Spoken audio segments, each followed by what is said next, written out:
p.m. I would respectfully ask everyone to remain muted unless you are recognized to speak. Thank you all for joining us this evening. Please note that the official meetings of the RTD Board of Directors are being held remotely in the interest of public health, safety, and welfare.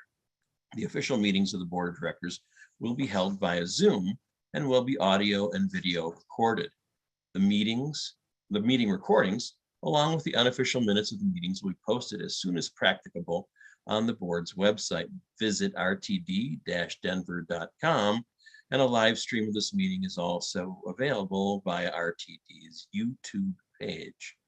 Colleagues, being elected as a member of this body imposes an ethical obligation for each of us to enhance and maintain the public confidence in this agency. As a board of directors, it is our collective duty to our constituents, stakeholders, and staff to conduct our business in an atmosphere of mutual respect, cooperation, civility, trust, and collegiality. These are values we can all agree upon. As such, I encourage each of us to review the operating guidelines adopted by this board and to act in accordance with those principles, which are available on the Board of Directors page on the RTD website. Thank you. Next, we'll go to the Pledge of Allegiance, and I would kindly ask Director Tisdale to lead us in the pledge. Thank you. I pledge allegiance to the flag of the United States of America and to the republic for which it stands, one nation, under God, indivisible, with liberty and justice for all. Thank you, Director Tisdale. I will now read the land acknowledgement. The RTD Board of Directors acknowledges that the land on which our buses and trains operate is the traditional territory of the Ute, Cheyenne, Arapaho, and other contemporary tribal nations that are historically tied to these lands. We honor our indigenous elders who have traveled, inhabited, and stewarded these mountains, hills, and plains throughout generations. May this acknowledgement demonstrate a commitment to working to dismantle the ongoing legacies of inequity of the Native and all historically oppressed peoples, and recognize their current and future contributions in the district as we move forward. With that, Ms. McManus, I will ask you to call the roll. Thank you. Director Bouquet. Present. Director Broom. Present. Director Catlin. Here. Director Cook. Here. Director Davidson. Here. Director Deschel. Here. Director Geisinger. Here. Director Lewis. Director Rivera Malpietti. Here. Director Rosenthal. Present. Director Sloan. Here. Director Tisdale. Present. Director Whitmore. Present. Director Williams. Good evening, I am here. And Chair Busick. And I'm here also. 14 present, 1 absent. We have a quorum. Great, thank you for that. Next, we're going to move on to retiree awards. And one of the many truly rewarding duties of serving on this board is the recognition of RTD retirees. As we reach the end of the second quarter, the time has come to recognize the employees who have moved on to enjoy their retirement. Being able to acknowledge the incredible individuals who work here for a significant portion of their professional careers is both an honor and a privilege. It's becoming increasingly rare for agencies and companies to be fortunate enough to have such long tenured employees, and RTD is privileged to have such amazing and dedicated people as part of our family. At this time, I'd like to read the names of employees who have retired since March. Due to COVID, we've been unable to give these amazing individuals the send-off they deserve in our Blake Street boardroom, sorry. But tonight we would like to recognize and acknowledge their time and dedication to the agency. And I'll read the names of the retirees. We have Sean Crow, bus operator, 22 years. Hamid Farhani, bus operator, 20 years. Edward Fay, telecommunications analyst, 17 years. Mark Thwaites, parts clerk, 22 years. Jeffrey Worstel, full-time bus instructor, 18 years. And do we know if we have any of the retirees present? Unfortunately, none of our retirees were able to attend tonight's meeting, but I would like to thank them again for their hard work and commitment to RTD, and the board wishes them well in their future endeavors. Director Rivera-Malpiedi, go ahead. Thank you, Mr. Chair. You know, as you were talking about these number of years, that is 97 years at RTD collectively, and that is rich history knowledge. And I just would like to say thank you. You're right. We're not seeing those numbers anymore. That is an outstanding number. Thank you, Mr. Chair. Thanks for those comments. And I see people applauding silently in the Zoom windows. And I know on behalf of all of the board of directors, we thank all of these retirees, both the ones we've read here tonight and in the past. Thanks for your hard work and dedicated service. I'm going to move on now to the public participation phase of our meeting. This is open to anyone who would like to address the board. If you wish to speak and have not already done so, please raise your virtual hand or press *9 on your phone. Staff will unmute you when it is your turn to speak. If you are dialed in, press *6 to toggle your mute settings. Please bear in mind that by participating in this process, you are being recorded. If you do not wish to be recorded, then your comments will have to be submitted in writing. If any speaker has documentation or reference materials for the board, or if any member of the public would like to submit written comments, please email those materials to the board office at rtd.boardoffice@rtd-denver.com. During this time, the board will not offer comments or responses. Directors or staff may contact speakers following their comments if they raise matters that lend themselves to follow-up. Speakers should begin their remarks by stating their names, and they will have up to 3 minutes to provide their comments. Ms. McManus, do we have any speakers in the queue? Yes, we have a Richard Bamber. Great, Mr. Bamber, if you're there, please state your name and start speaking.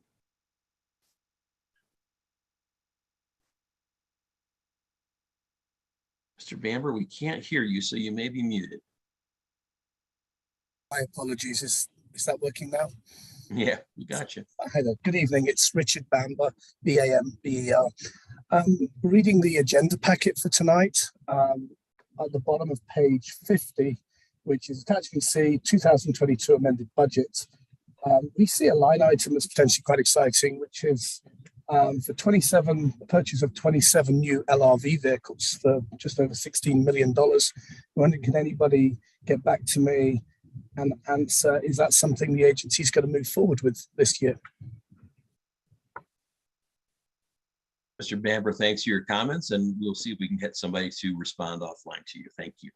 Any other speakers in the queue? Yes, we have Paolo Sarzano.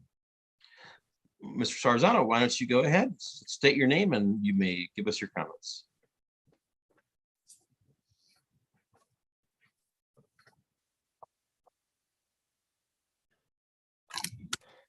And I think you're on mute as well, Mr. Sarzano. Okay. Hello? That's We can better. hear you.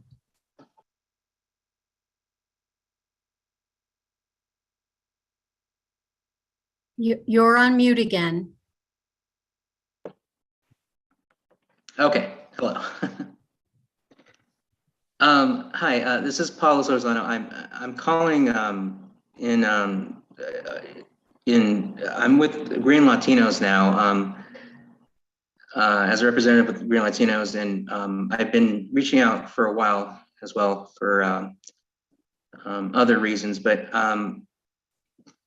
I guess the main thing I want to bring up right now is again the scheduling and the on-site signage, the banners on the stations. As I've said, I've the outreach to the riders, the union riders, is going to be starting ramping up now. But we went out, and this is, I know that this is a huge problem, right, nationwide in the funding, but I think I just want to bring this up publicly, that we need to really focus on the A-line and the cancellations and the scheduling. We went out and canvassed about 3 weeks ago, a few of us, and we had a lot of people that missed their flights, and then now there's national press, talking about the problems here. So we can't afford any more of the scheduling mishaps. The Stanley Cup, the MLB All-Star Game was mired with mistakes, and that gets out. And even just a few hours of canvassing out there, we've noticed that a lot of people miss their flights and stuff like that, and that gets out there internationally. So I'd love to talk to somebody about this, and what needs to happen with IT or anything. What kind of support do they need? Because some of the notifications come out a minute before or after a cancellation, which does not bode well for the A line specifically, because that's a very high profile line. But thanks.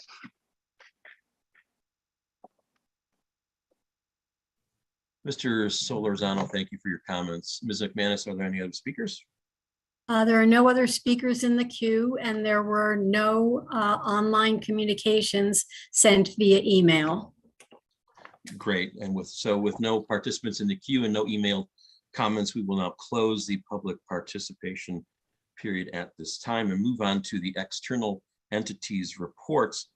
The Access-a-Ride Paratransit Advisory Committee, APAC, does not have an update, but will present their next report in July. The Advisory Committee for People with Disabilities, ACPD, report will be presented by Mr. Earl Lee. Mr. Lee, the floor is now yours. Thank you very much. I'm glad to be here this evening. Jamie Lewis, unfortunately, was not able to present, and they asked me to fill in for him. I have been a member of the ACPD now for a couple of years, and I just want to say that I've seen some great improvements within the group, and I think we're actually doing some work that is good for RTD. In our last meeting, we had an update regarding the 83L. Excuse me. It is a bus that goes near but not to Denver Health.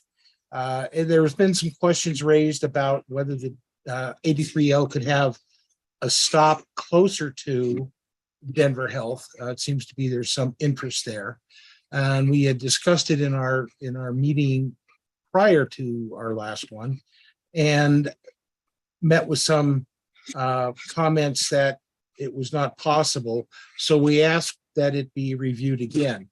Mo Sullivan presented to us on the 19th of May with details, including some photographs and some maps, and extended information about why it was not a viable alternative at this time. So I think we have put the 83L additional stop behind us at this point. The other main discussion that we had at the 19th was with Henry Stoppelkamp, who spent a great deal of time explaining the enhancements planned for Denver Union Station bus terminal. As a person with a disability, this is of great concern for me. Having some concerns about the elevator, and certainly for a very long time the restrooms being very uncomfortable to use. And I think that although it's still early in the process, and I wish it could happen sooner than 12 to 18 months, it sounds like there is a plan to move forward to make the Union Station a safer, cleaner, healthier place to be. In particular, the restrooms are always an issue, and that's again, the deep cleaning has been done. There's some construction work that needs to be done, and we have not heard any time frame as to when we might see those restrooms open again. And I believe that's really a recap of our meeting. It was full of lots of information for us, and I appreciate the opportunity to present here tonight. Thank you. Mr. Lee, thank you very much for your report and your continued work on the committee. Next, we're going to have the report of the Citizens Advisory Committee, the CAC. The report will be presented by Mr. Matt Applebaum. Matt, go ahead. Thanks. Hi again, everyone. We had one meeting actually a couple of weeks ago, but it was about the entire meeting was devoted pretty much to our one-on-one meetings with you, the board members. We were able to meet with 11 of you. Four meetings didn't happen, mostly travel issues, and we'll try to set those up. So thank you very much to all of you who were willing to meet with our CAC members. We really appreciate that. That's a really valuable activity for us on the committee.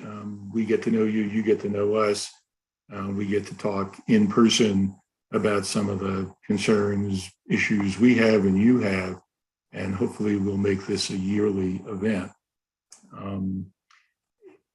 Regarding those meetings, a number of issues came up, some of them from several of you and several of our members. One of them is RTD's revenues and the situation that RTD finds itself in. We know that you've created a new subcommittee on revenues, and we'd hope to get some information about that in the future, report on that, maybe weigh in a little bit. We talked about other revenue issues like Tabor and the fact that the Tabor, the debrucing is going to expire in a few years, and what might RTD do about that, and how could the CAC help, especially if this goes to a ballot issue, which presumably it will at some point. I think you find we're very supportive if that does get on the ballot. A number of us talked about how to get better CAC recommendations to you on the board. That's something we're still working on. There are some issues there, especially on the shorter issues, not the long-term issues. And in fact, there's a timing or chicken and egg issue we've got that we need to figure out with you on the board and with staff as well. There are a number of things where the staff really wants to go to the board first before they go to CAC, since our meetings are public, of course. But that means by the time we see something, the board's already seen it, perhaps acted on it, perhaps not, which means that any recommendations or issues we have kind of come to the board a little bit after the fact. And if you really want our advice and ideas on things, well, we got to get in there first. So how do we do that? And we don't know for sure, but that's something that needs to be dealt with in some way. Doesn't happen all that often, but it has happened several times. And it is a concern of ours, and apparently of some of the members too, because it came up in a number of the conversations. Issues about the CAC role. I think most of us in the CAC, and frankly, this is thanks to you on the board for appointing really great people to the CAC. And we know we've got some new members coming, but you know, you've appointed people who have a lot of transit knowledge and or urban design knowledge or transportation mobility knowledge in general. And so I think we'd really like to see ourselves as a group that gives policy advice when we can. That's relatively easy on some of the longer term issues like Reimagine and the FAIR study, which we certainly want to stay involved with. Again, it's a little bit harder on some of the shorter term issues where there are some timing problems that are hard to figure out. The other CAC role that comes up sometimes and did in these meetings is, can we help with some outreach? Frankly, some of our members on the CAC are better at that than others. I will say I'm lousy at it. Yes, I was on the city council for many years, but it just isn't my thing. I'm a policy wonk. When RTD does have outreach meetings, that is something, or you board members have outreach meetings in your districts, that is something that our CAC members would almost certainly be happy to join you on if we were invited and had some advance notice. So that's a place we could help out. Another part of outreach that we could help out on, and this came up in some conversations as well, is, speaking to the state legislature. There are a lot of issues there, and more to come, no doubt. Our members, many of them do know their state legislators and could provide some assistance in talking to the legislature. We'd be happy to go down and talk to the legislature on, carefully chosen issues. We check in with the board first to be sure, but it's something we could offer the board. So anyway, great meetings, a lot of issues we need to work on. Some issues I think you as a board need to work on, especially some of the timing issues, and again, how to kind of use the CAC better as a policy advisory board on some of these key long-term issues. But we'll get back to you on some of that over the next few months. Other thing that came up was we would dearly love to meet in person. I suspect you would too. And I know there are issues doing that at the RTD offices. We're hoping to meet, our meeting in June was virtual. We're hoping to meet in July in person off-site. That's partly because we have a bunch of new members who will be joining us. And as I'm sure you're aware, it's really hard for new members when they are just live in a virtual world. They don't really feel like they're getting to know people. So we'll see if we can pull it off. We hope we can. We, of course, will always have a call-in option, though, because not everybody can make it, and we get that. So anyway, that's kind of a wrap-up of that. But again, follow-ups to come on a number of issues. Otherwise, just a few procedural things. We elected a new co-chair who will serve with me for a year, and that's John Fusa, who's great. He's a relatively new member, but he's the community development director of Parker. And so, yeah, he knows a lot about urban planning and urban design and mobility issues, as you would expect. And it's great to have somebody down from that part of the world. We had some members leave, some fabulous members whose terms expired: Joe Lamers, Ryan McCaw, Pastor Dale Phillips, Joanna Morscato, who was my co-chair for the last year. They were great. We're sorry to see them go. But again, we're really looking forward to the new members. And then finally, another big change for us, and that is, of course, it was the last meeting for us where Roger from CRL is our advisor and, the person who we have worked with for many years now. I've known Roger for years and years and years, and he's been great, and he was great with the CAC and keeping us up to date and getting great speakers. So we will miss Roger, but we're looking forward to working with the new advisor, Jennifer Webster, whom I met with a week ago. And I am sure she will also do a fabulous job in keeping us up to speed and making sure that we get good people to come and speak to our agendas. So that's essentially my update. Thanks very much. Thank you, Mr. Applebaum.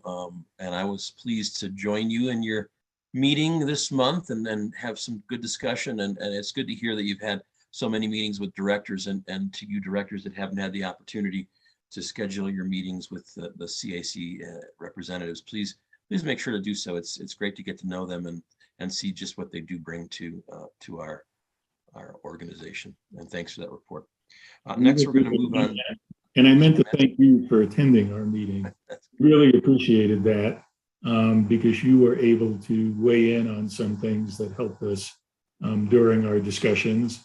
And hopefully from time to time, other board members will be able to join in on our meetings. You bet, you bet. Thanks very much for that report. We're going to move on to the Audit Ad Hoc Committee report. Director Catlin, do you have a report for us?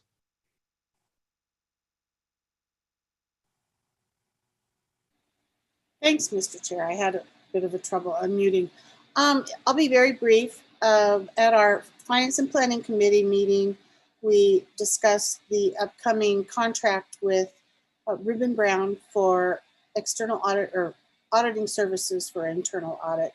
And there was a request that the board see the contract prior to acting on it, which is on the agenda this evening. And General Counsel Snyder sent it out yesterday, and I recognize that it was a little bit of a last minute effort, but I would point out that I've seen a number of these contracts which embed the terms and conditions, and it's very much a boilerplate contract, and I think the key is in the scope of work. So we are very, very excited. Directors Davidson, Deschel, and I are very excited as the ad hoc audit committee to have a kickoff meeting with Reuben Brown once this contract is signed on the dotted line, hopefully after approval tonight, and we can get going on this important exercise.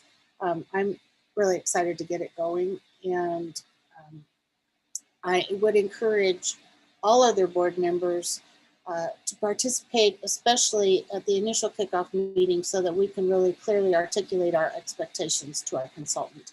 And with that, that's all I have. Thank you, Mr. Chair. Great. Thank you very much for that report. And Directors Davidson and Deschel, thanks for your work also on the committee. It's really important work. We're going to move on now to some more really important work, and that's the Tabor Ad Hoc Committee. Directors Cook and Broom, do you guys have anything for us? Well, thank you, Chair. Just a few brief comments, I guess. Our committee continues to meet and sift through all the information that we've obtained from outside experts and from RTD staff. We're probably looking toward planning to have a debrucing election in 2024. And so you're going to hear more and more as time goes on about that, and also some interim steps that we may want to recommend to the board to take. As many of you probably know, the voters did give us relief in some bond authorizations, but those are beginning to run out now, and we're going to be subject to the Tabor Amendment. And so in order to deal with that, we need to have another election to get voter approval to hopefully eliminate that going forward forever. Thank you. Thank you, Director Broom. Director Cook, do you have any more to add? You're good. Thanks. Thanks very much for all your work and for that report as well. We'll move now to the Finance and Planning Committee report. Director Davidson. Thank you, Mr. Chair. As a continuation of my commitment to our discussion at the retreat, I'll go ahead and give a summary for directors that weren't in attendance. Bear with me. We had a lengthy 3-hour meeting at the June 14th Finance and Planning Committee. We had 6 committee members present and 1 absent. We did go through 6 recommended actions as well as 1 discussion item. So I'll summarize those now. We did have 1 public comment at the beginning from Ms. Molly McKinley from Denver Streets Partnership voicing support for the IGA for Zero Fair August. We moved into recommended actions, the first of which consisted of the review of the 2021 Annual Comprehensive Financial Report and Report to Governance, which included our audited financial reports relating to the year ending December 31st, 2021. Plant Moran, the notable thing here, did issue us an unmodified opinion with no findings to RTD. So certainly I offer my compliments to our staff for their continued diligence with our financial statements. After a presentation by Plant Moran, as well as questions fielded by Plant Moran, RTD Chief Financial Officer Doug McLeod and his team, the committee voted unanimously with one absent to adopt the report. The second recommended action was to appropriate funds to increase the 2022 amended budget by $79.7 million. This was also adopted unanimously. For the benefit of directors not present, this consisted of an increase to operating expenditures, an increase to capital expenditures, and the more sizable portion was the reconciliation of a capital carry forward expenditure line item from 2021, which represented $62 million of the increase. As well as an increase to the unrestricted fund, which does include the return of the RIF credit risk premium, less the monies that RTD owes to the City and County of Denver for its portion of the RIF credit premium, and less advanced funding on the Eagle P3 project. I just would like to highlight that after some discussion regarding the RIF credit risk premium, a question was asked by the board as to whether Denver plans to contribute to Denver Union Station improvements, which is how we will be using our portion of the credit risk premium. While a partnership with the City and County of Denver is expected, there are no details at this time to discuss. The next action item was regarding the internal audit contract, which is on the agenda this evening. I had the pleasure of presenting this item to the committee. This was for our general manager and CEO to enter into a contract with Reuben Brown for a base 3 years and 2 option years. After some discussion, an amendment was proposed by Director Cook and seconded by Director Geisinger to add language to clarify that any amendments to the contract will come before the board. This amendment did pass with 5 ayes, 1 nay, 1 absent, and the main motion went on to pass unanimously. I'll echo a comment that I made at evening, which is that if we are to pass the recommended action this evening, I highly recommend that our ad hoc audit committee establishes at least a weekly cadence during one of the tasks with Reuben Brown, which is the portion that is designed for us to form the actual or look at recommendations to form our audit committee. I'll echo a comment by Second Vice Chair Catlin at the meeting, which is welcoming and encouraging participation of all board members during that weekly cadence. I'll personally offer my time to any board members who are unable to participate. I'd be happy to brief you and also receive any feedback that you'd like brought to the committee. Please certainly feel free to reach out. Next, the committee went ahead and unanimously passed or adopted to move forward on the Zero Fare Ozone Grant Program, IGA. We voted unanimously to enter into an IGA with the Colorado Energy Office to the tune of $2.2 million from the unrestricted fund in accordance with Senate Bill 22-180. Next, the committee received a presentation regarding the formation of sub-regional councils as proposed by the RTD Accountability Committee report. Of particular note during this discussion, which is not on the unanimous consent this evening, was the matter of the sub-regional service council boundary options. Staff briefed us that the working group did not have a consensus between the county-based approach, the travel shed approach, and the service planning sectors. It was communicated to the committee that the travel shed approach was generally accepted by the working group as a compromise. This consists of 5 travel shed boundaries, which will be on our recommended action this evening: Southeast, Southwest, Northeast, Northwest, and Boulder County. The committee did vote with 5 ayes, 1 nay, and 1 absent to move forward with that recommended action. Next, on recommended actions, the committee received a brief presentation on the City of Aurora annexations to RTD. The committee voted unanimously to approve the revised boundary map, which allocates a portion to District B, currently served by Director Lewis, and a portion to Director F, currently served by Director Broom. The committee received a presentation on the system-wide fare study and equity analysis. I certainly encourage those of you who weren't in attendance to check in on that update. It was very helpful. We learned about the current progress and the status of our community engagement, which includes an online survey that was completed and the formation of 3 feedback panels, equity, past programs, and jurisdiction. Finally, in other matters, Director Broom raised the concerns about the potential for an economic recession and highlighted the importance of RTD to prepare for the possibility of declining revenues while simultaneously facing rising costs and expenses. I would add to that risk, this is particularly salient as we face the threat of the Tabor ratchet down effect that we were just speaking about that we face at the expiration of the T-Rex bonds in 2024. With that, I'm happy to answer questions or provide further context. And Mr. Chair, in particular, I'm happy to comment further on the internal audit contract recommended action at the appropriate time and at your pleasure if needed during that portion. That concludes my report, Mr. Chair. Thank you very much. Thank you very much, Chair Davidson. Are there any questions for Chair Davidson about the report? Great. And there may be some questions when we get to that topic in the agenda. Next is the Operations and Safety Committee report. Committee Chair Rosenthal, do you have anything to report? Sure, and thank you, Mr. Chair. A couple items of note. So first of all, we had of 5 members of our committee, 4 were present and 1 was excused. And so 2 issues that you will also see tonight. One is on the unanimous consent calendar, and that deals with the CAD AVL software support contract. And as members have seen in the agenda, it is for 5-year software support with 5 additional 1-year options. So this would be for that contract. And then the other item was is a recommended action for Allied Universal Security Services.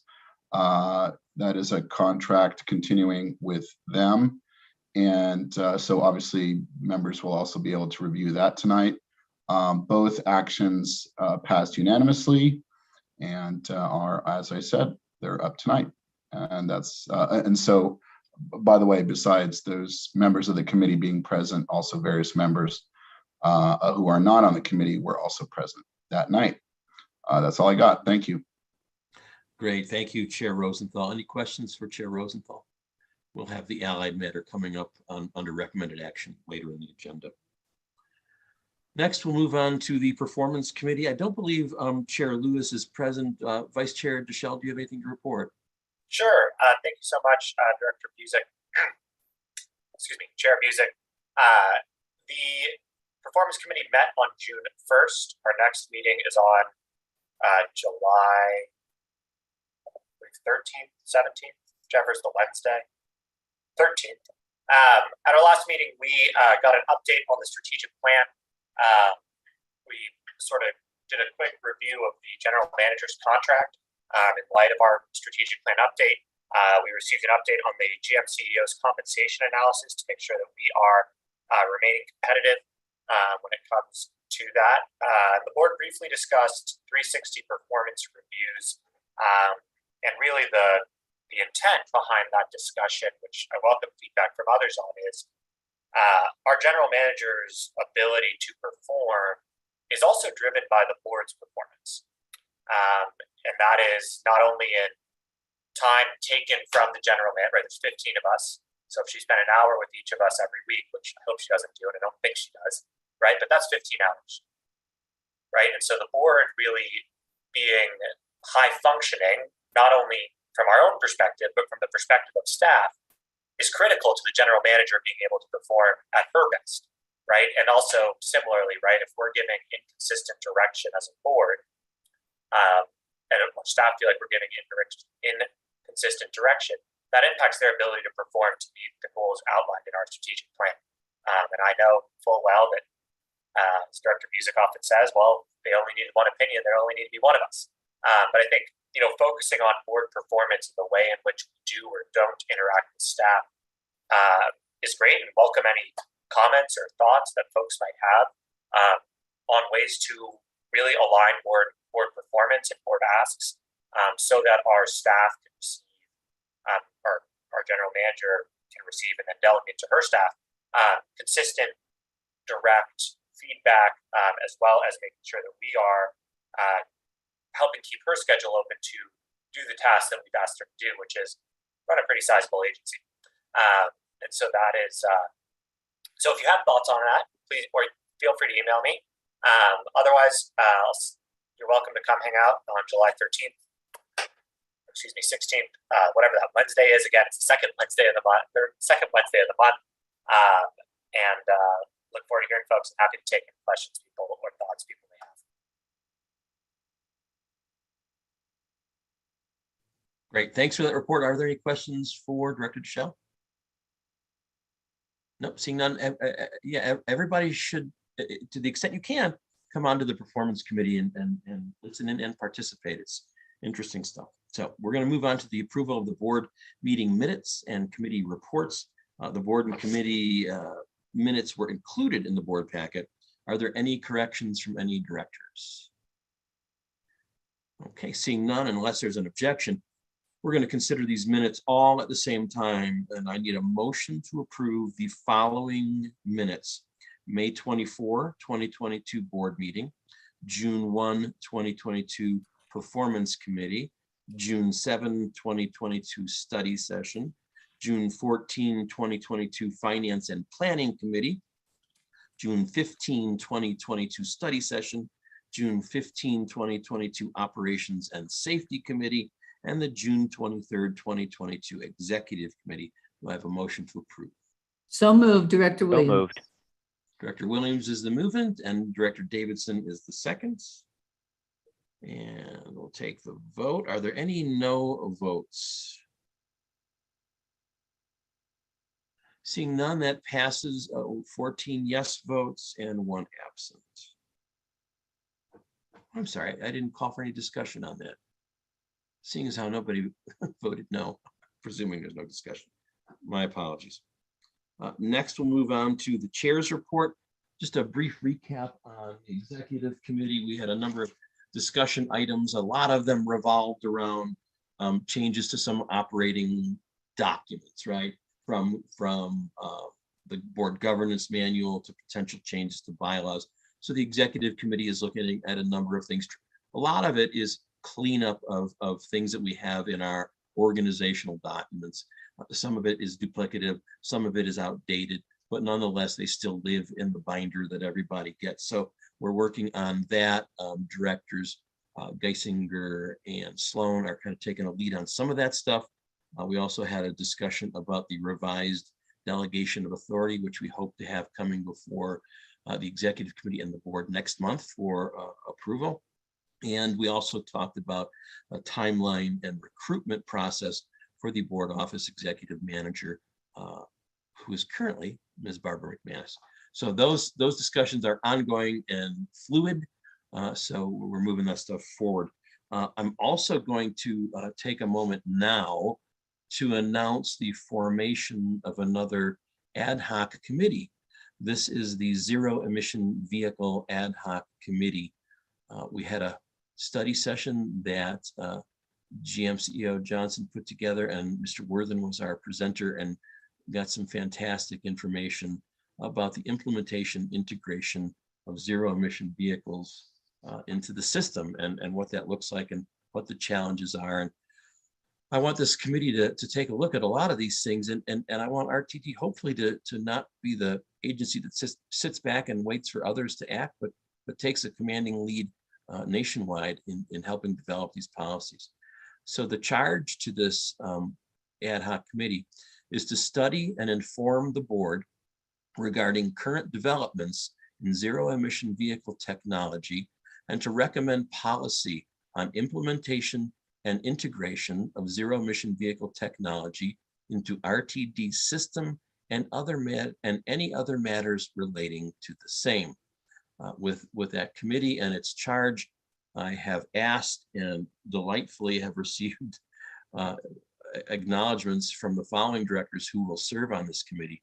They are Directors Bouquet, Deschel, Geisinger, and Williams. And to start, I'm going to ask the Director Geisinger be the contact point, at least initially, to start the cadence of meetings going forward. So you guys can then discuss with Director Geisinger and amongst yourselves what that cadence looks like and what you are wanting to get done. So with that said, any members of this committee have anything that they'd like to add? No, good. Get to work then. So we got some interesting stuff, I think, coming in, and I hope that RTD can be a leader in this area. Next is Mr. our Chair, yes. Rosenthal here. If you could Yeah. include me on that. I'm sorry. If you don't mind including me on that, I'd appreciate it. Sure. I'm just finding out about it now. Thank you. Oh, sorry. Sure thing. Next is the general manager's report. General Manager Johnson, can you please share with us your report?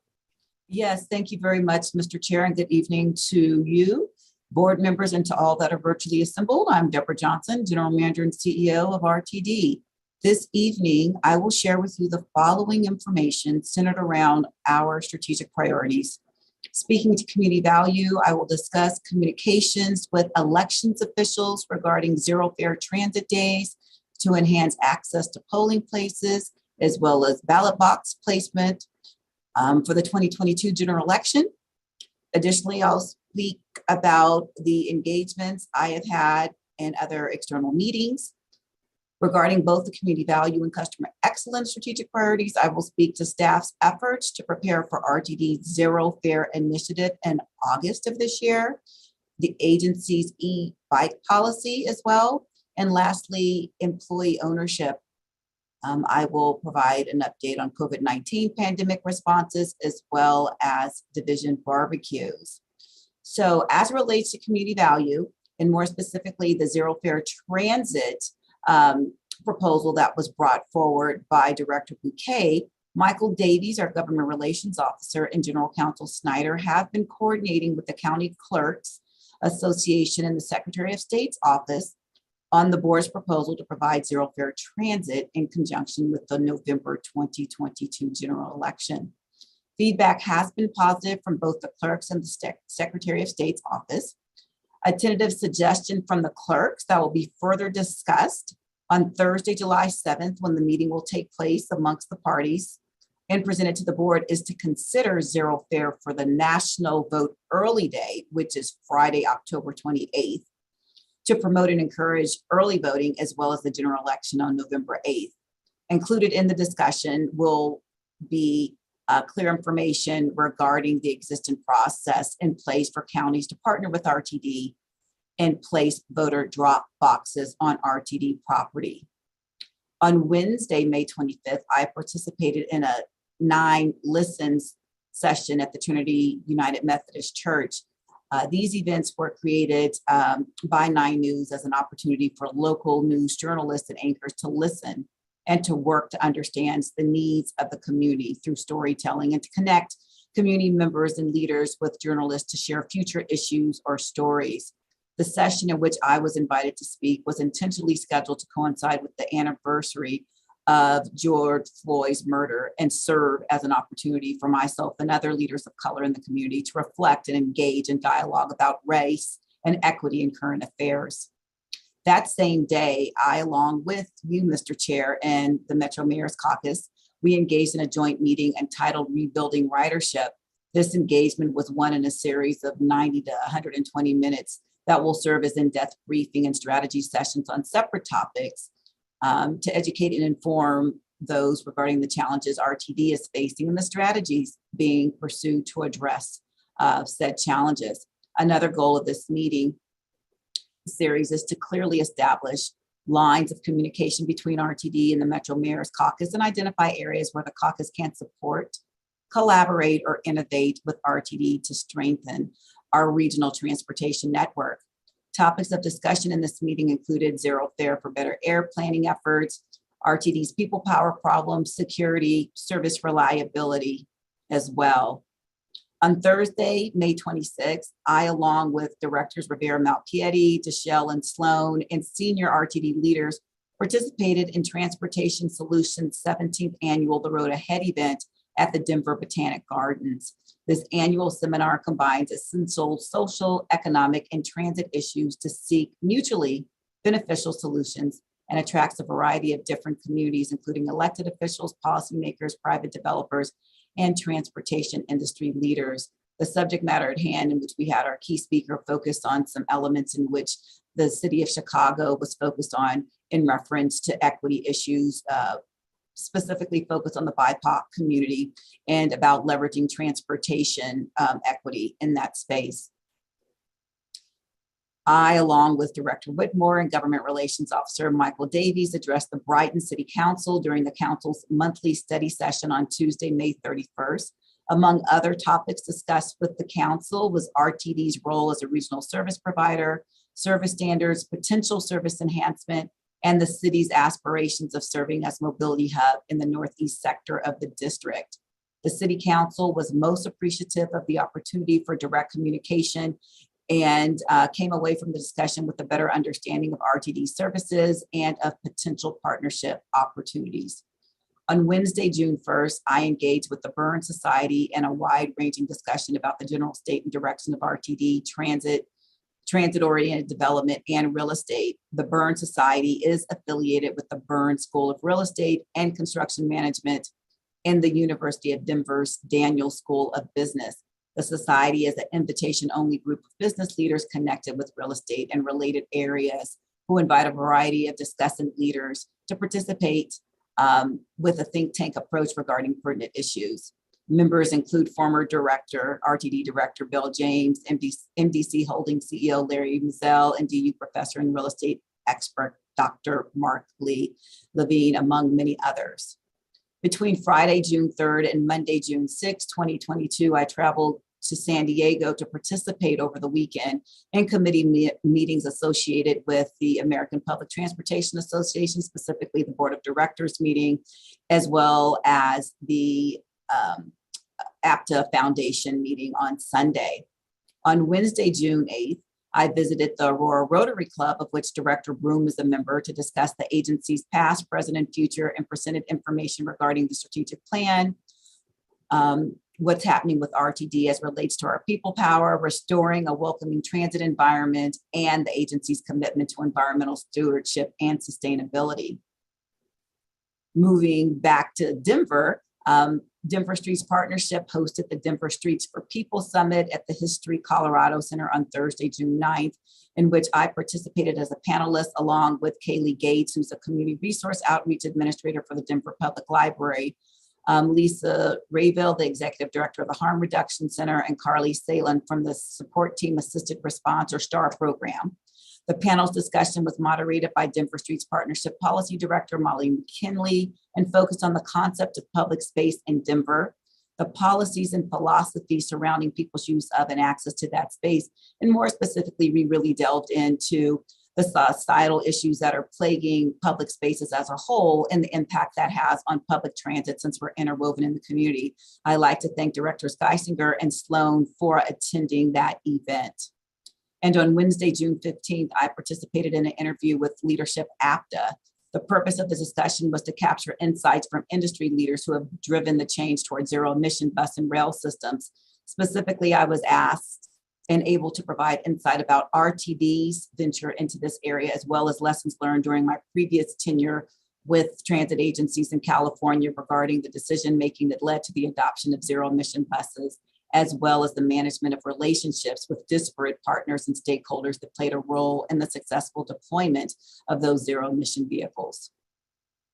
Regarding internal efforts to prepare for Zero Fare August, which comes under the auspices of our priorities of community value and customer excellence, staff is gearing up for RTD's Zero Fare for Better Air campaign, which is the program's official moniker. Teams have been preparing an abundance of marketing materials and will hold briefings with ATU, Local 1001, Denver transit operators. Additionally, we are going to leverage partner resource kits, which will include logos for the Zero Fare for Better Air, news release, e-newsletters, transit-related photos, and key messages, and templates included for those print ads, social media, flyers, and other communications. Staff will be invited to attend a facts and snacks session earlier this month, I meant to say early in July, July 11th to be specific, to learn more about the program. And at the conclusion of my GM report that will just end in a couple of minutes, I will yield the floor to Stephen Breyer, who's the Senior Manager of Marketing, to provide more information and showcase to you the collateral that they have worked diligently on in preparing. regarding the grant program implementation efforts for our initiative in August. The deadline for the grant application is July 7th. Staff has been working diligently to develop the grant application and will have it submitted to the Energy Office for consideration on or before the deadline. The Energy Office has committed to responding on a rolling basis by July 14th, at which point RTD and the Energy Office will work to complete the intergovernmental agreement, which is on the agenda for your consideration this evening, to seek reimbursement of grant funding after the implementation of the Zero Fare for Better Air. Moving to our e-bike policy, as previously noted during the June 7th study session that was had regarding low and no emission vehicles, as well as a subsequent memorandum that I transmitted to the board. Per the agency's current bike and ride policy, motorized bicycles, including e-bikes and electric scooters, are currently and expressly prohibited from bus and trains. The original intent of the policy was to prevent customers from taking personal vehicles powered by internal combustion engines, such as mopeds and scooters, onto revenue vehicles, and to prevent heavy personal vehicles from being loaded onto and possibly damaging bike racks. This policy was implemented prior to the advent of the newer generation of smaller, lighter e-bikes and electric scooters currently available on the market. Staff is currently working, which consists of a cross-section of divisions and departments, on a revised bike and ride policy that will allow electric conveyances up to 55 pounds, and that would prohibit customers from boarding light rail vehicles with them via the high blocks. I anticipate reviewing and conferring with staff, subject matter teams, on a path forward in the next 2 weeks. Moving on to the strategic priority of employee ownership. As with many surrounding states, Colorado is in the midst of another surge in COVID-19 cases, with a current statewide 7-day average case rate in excess of 250 per 100,000 people. Colorado ranks 6th highest among states in the contiguous US. Moreover, this once again is a matter of statewide concern, as health data as of the week of June 19th through the 25th showed that all but 8 of Colorado's 64 counties are experiencing a high rate of community transmission, primarily due to the BA.2.12.1 subvariant. Specifically, in the county served by RTD, the 7-day rolling average of new cases ranges between 230 and 440, which mirrors levels experienced during the peak of the Delta variant's impact in November of 2021. In recent vaccine developments, the Food and Drug Administration has now authorized the Centers for Disease Control to provide vaccines for children as young as 6 months of age. And although nearly 75% of eligible Coloradans are fully immunized via vaccine administration, hundreds of thousands of eligible people in the state and tens of millions of Americans overall have yet to seek even an initial vaccination. So with that, as before, the leadership team and I will continue to monitor health data and state and federal guidance to determine whether additional revisions to masking, building capacity limitations, or other health protocols are in order. Then rounding out, I and members of the leadership team recently attended barbecues that were held 2 weeks ago during the week of June 6th through 10th at the Mariposa Alati operating divisions, the Rio Court Maintenance of Way facility, and the 7-Eleven building, as well as earlier today at the Platte Division and District shops. As was the case of the leadership team's participation in facility visits to promote the employee survey in May 2022, employees expressed their sincere appreciation due to the recognition and presence of a myriad of different folks throughout the agency, as well as, some of senior leaders. And moreover, these events have given us an informal opportunity to hear firsthand the comments and concerns of the agency's frontline employees, as well as those throughout the organization who make lives better through connections. Additional barbecues for East Metro, that was held yesterday, Platte was today, and there is one tomorrow at the Boulder Operating Division. And with that, Chair Busick, my comments are concluded, and I would like to now yield the floor to Stephen Breyer, the Senior Manager of Marketing, to present the concepts for Better Air for Zero Fare. So with that, Mr. Breyer, and when we're through, if there's any questions for me or Mr. Breyer, we'll be happy to address those at that time. Thanks. Great, Thank thanks. you, General Manager Johnson. I definitely appreciate this time, and I just say thanks to the board and others in attendance to be able to share our plans for this program. We see this as a really exciting program for the district and all of our citizens. And so I'll get right into that in just 1 second here.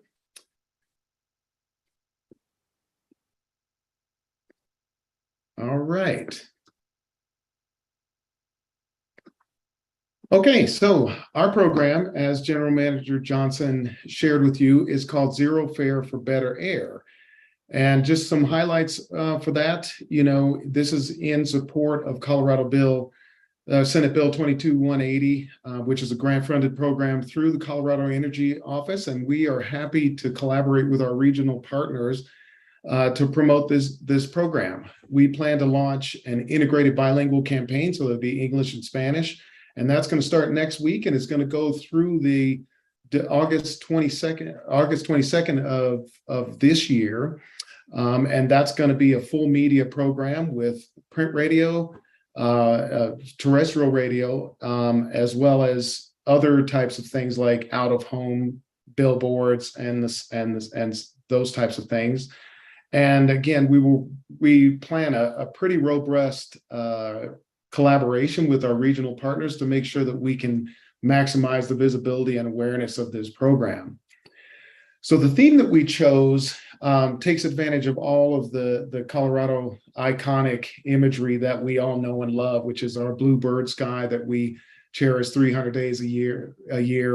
Our beloved Denver cityscape is one that those partners in the metro area will use. And we also have mountains and our visible night sky, at least visible in most places throughout our state.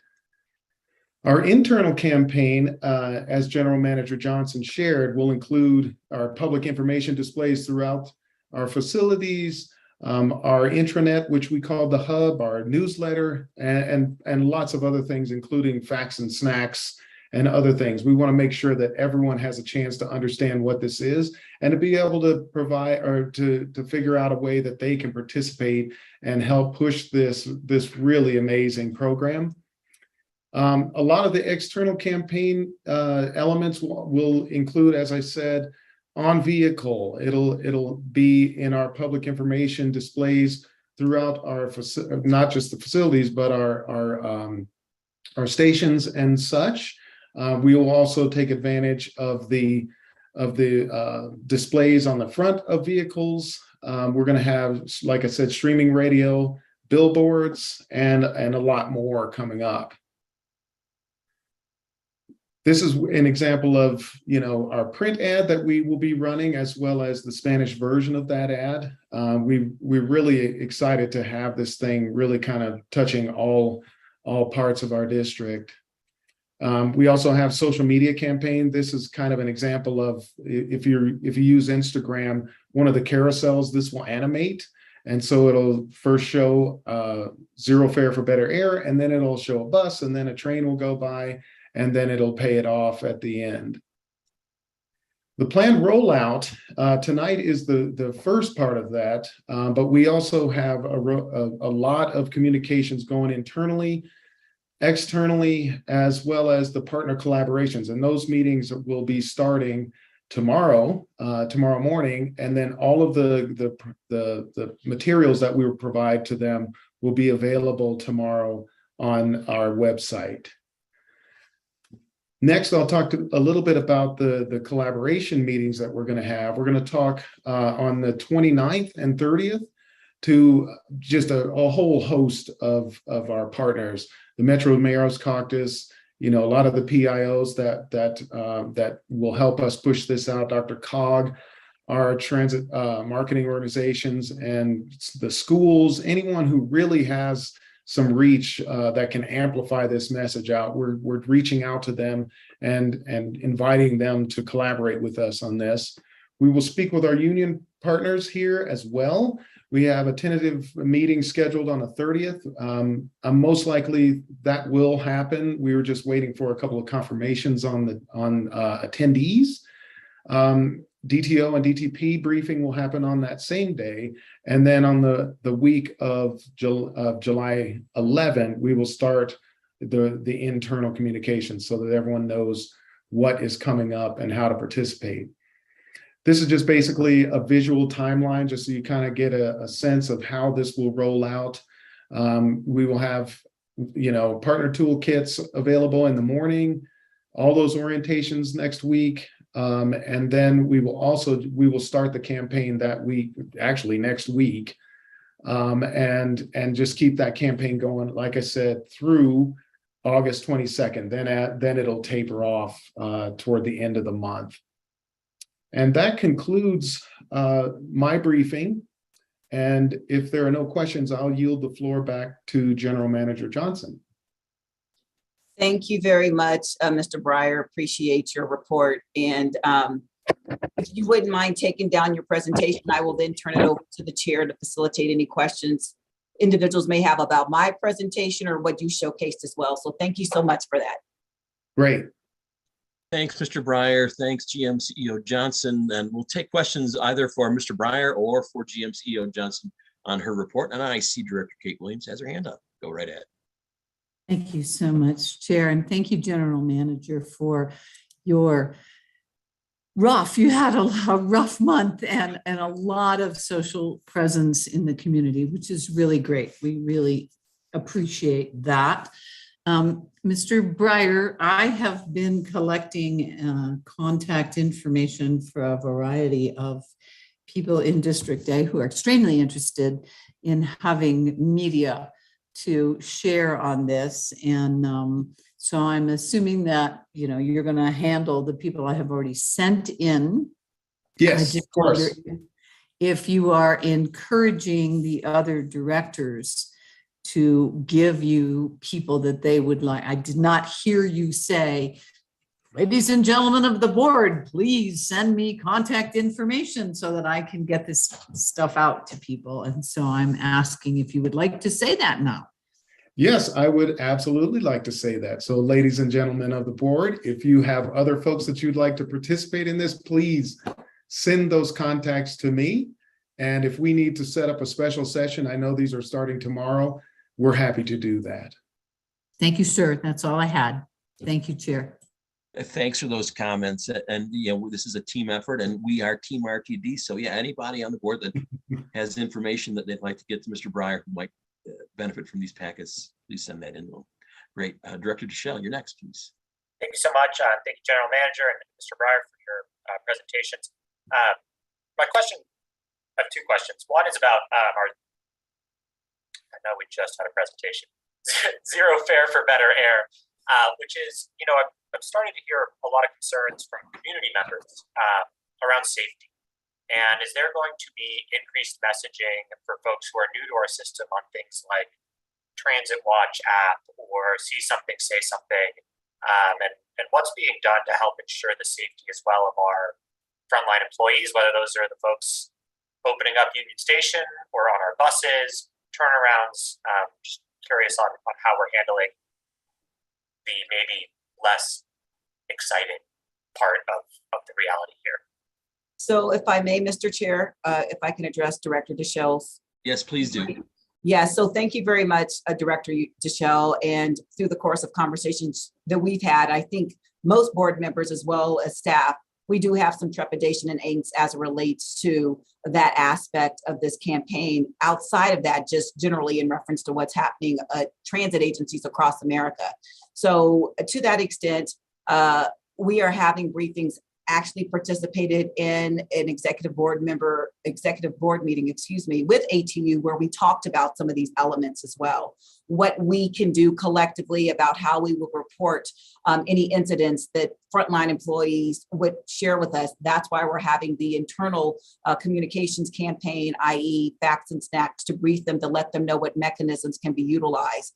In the course of our campaign, we're also sharing as a form of messaging that we ask people to be respectful and kind to our frontline employees. More specifically, I'm going to ask Interim Chief Martin Gano if he could come on camera, because he is working in partnership with Denver Police and other metropolitan law enforcement entities as we look at this holistically. So Interim Chief Martingano, if you could speak to that aspect of the security, I would greatly appreciate it, sir. Yeah, ma'am. So I actually have been reaching out. We have meetings that are being set up, especially with jurisdictions, police jurisdictions that encompass the end of the line. That's an area that we had experienced some issues in the past in relation to people maybe just riding with no destination. So we have meetings with Lone Tree Police Department, Littleton, Jefferson County, Golden, as well as DIA, which is and then the line on the A line.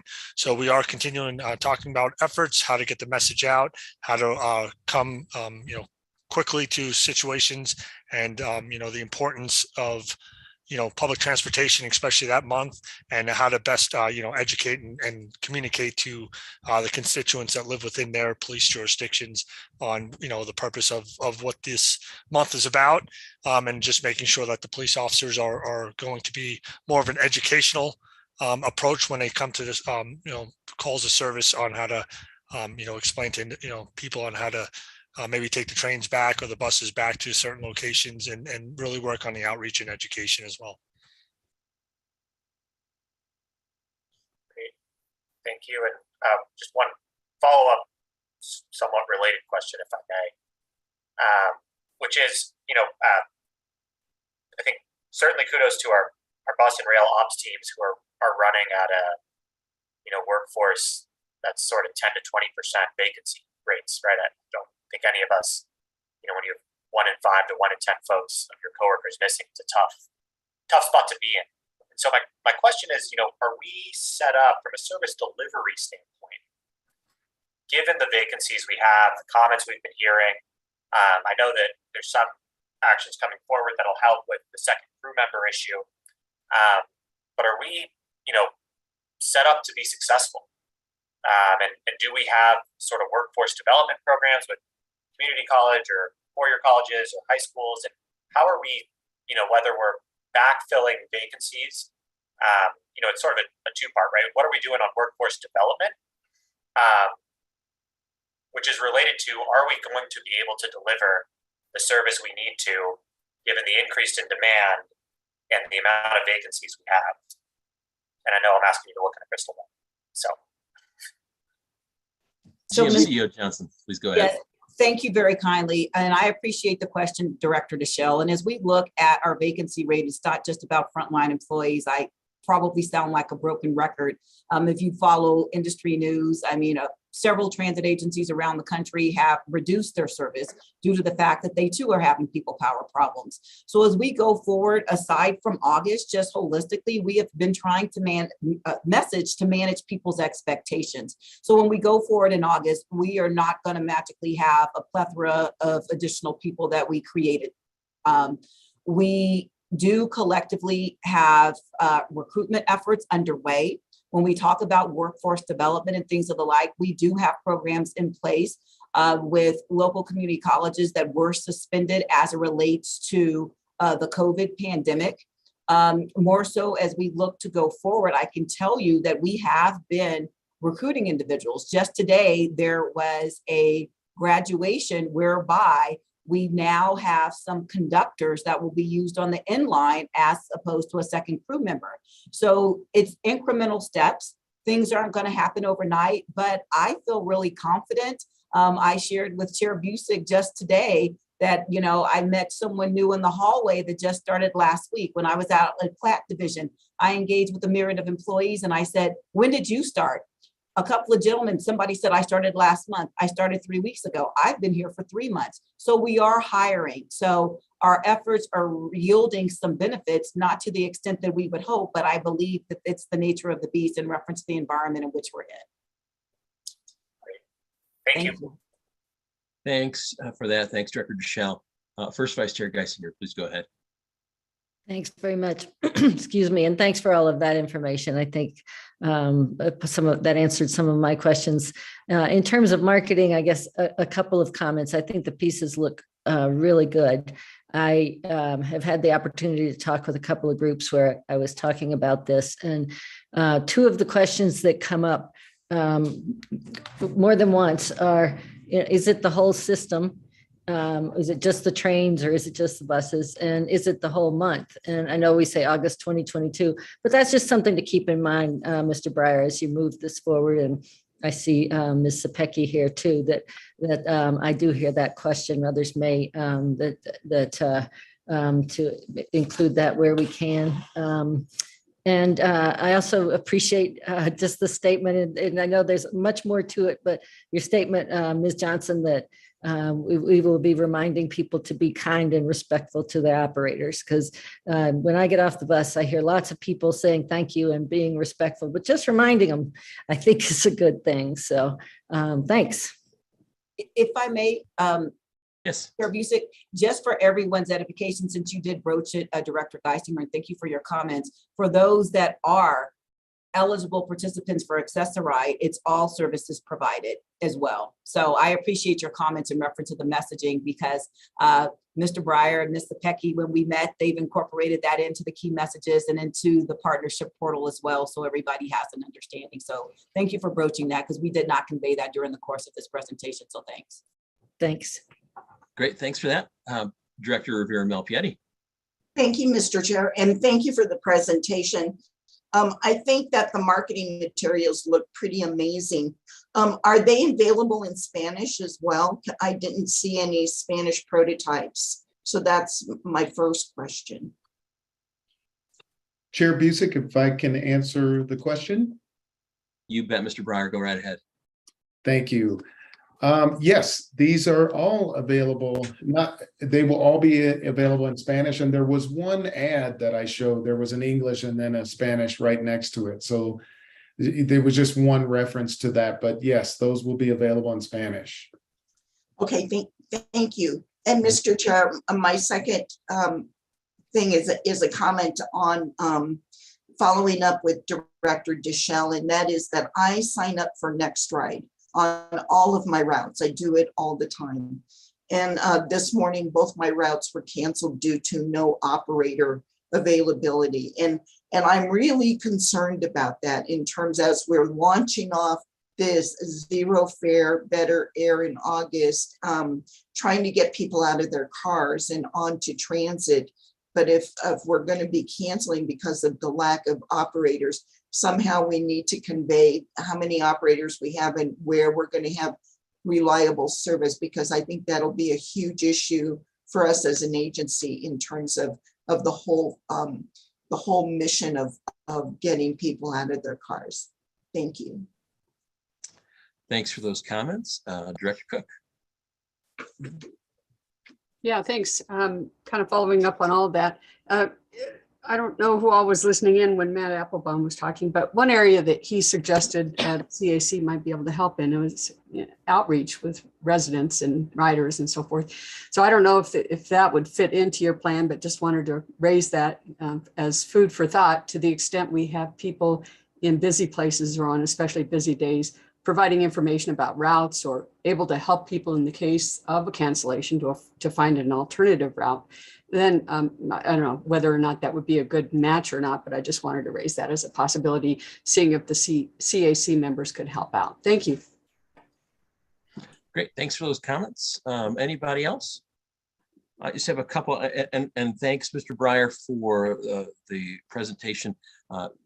GM CEO Johnson and I met a couple times in Metro Mayor's Caucus, and Director Deschel, your question came up specifically, and you know, we do have challenges, right? And that there's no doubt about it, but every public transit agency in the country does. So we will not probably be providing perfect service, but we're going to be providing the very best service that we can.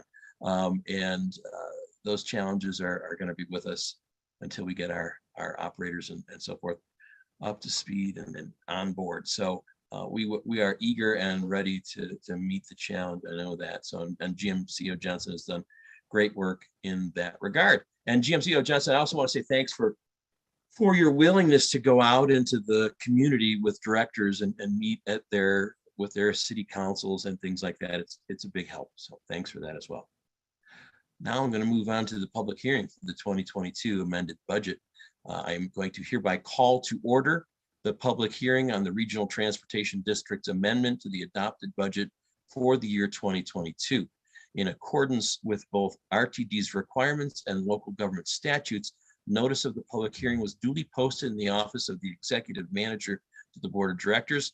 The notice is published in 2 major daily newspapers of the district prior to this meeting and on the RTD website. This public hearing will be conducted under the rules and regulations for public hearings adopted by the board of directors for the Regional Transportation District, and a copy of those rules will be a part of the record of this hearing. I would like to point out that the testimony will be limited to the subject of the public hearing, and presentations of testimony should be no longer than 3 minutes. Written testimony should be emailed to the board office at rtd.boardoffice@rtd-denver.com for distribution to the board. The 2022 amended budget was included in the electronic packet for the board and the public to review. Speakers should begin their remarks by stating their names, and they will have up to 3 minutes to provide their comments. Ms. McManus, has anybody indicated willingness or eagerness to speak?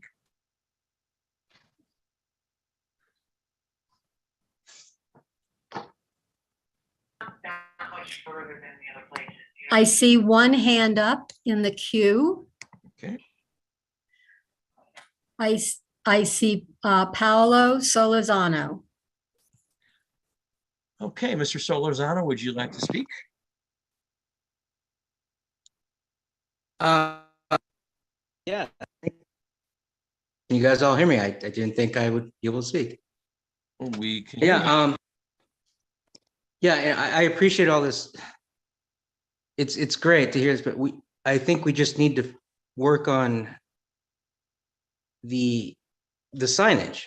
For example, the A line. I think 3 weeks ago there was it was known that there was going to be the A line was not going to show up, right? But the signage was not showing people to go the right way. And I'll say that we went out there and we only talked about. Mr. Solorzano, I'm going to stop you here, and you're repeating your comments from before. And the public hearing right now is strictly for the 2022 amended budget. So if you have comments related directly to the 2022 amended budget, we'd love to hear those. Yeah, absolutely. And I'll keep on going out to the streets and doing this. It's if RTA does not urgently create or actually get actual on-time schedules out there, then yeah, you're going to be in a lot of trouble. I mean, the people will never trust you guys, and there's no use in talking about any budgets or anything. There's been a lot of money wasted. And especially, again, I'll keep on bringing this up, because if you guys don't do this, then it's going to be a disaster. Thank you for your comments, Mr. Solorzano. Ms. McManus, are there any other speakers in the queue? There are no other speakers in the queue. With no other speakers in the queue, I will close the public hearing for the 2022 amended budget. At this time, I'm going to need a motion for the Board of Directors to adopt resolution number blank series of 2022 to amend and appropriate funds to increase the 2022 amended budget by $79.7 million to $2.105.5 billion. Do I have a motion? So moved, Director Williams. Is there a second? And Catlin is a second. Any discussion on this motion from any director?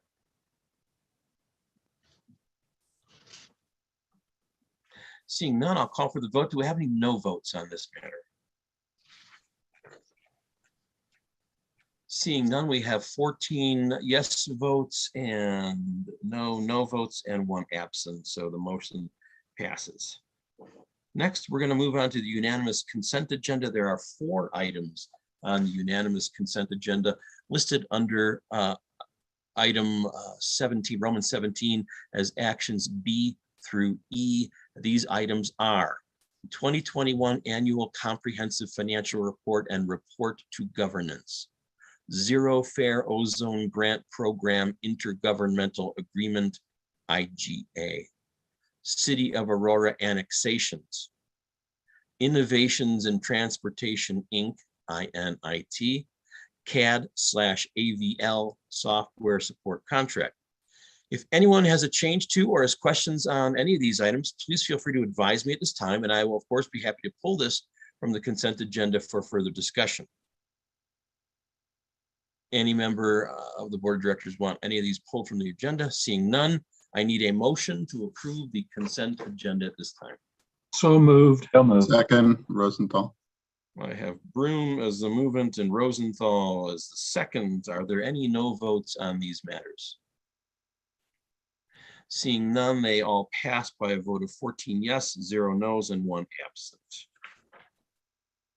We're going to move on to recommended actions. Tonight we have 5 recommended actions, Roman 18 actions, F through J. And just for the board to know before we go into this, we are not going to have staff presentations on any of these except for the Allied Universal Security Contract. We're going to have a brief staff presentation prior to taking the vote. So I'm going to start with the first recommended action, and that is the internal audit contract.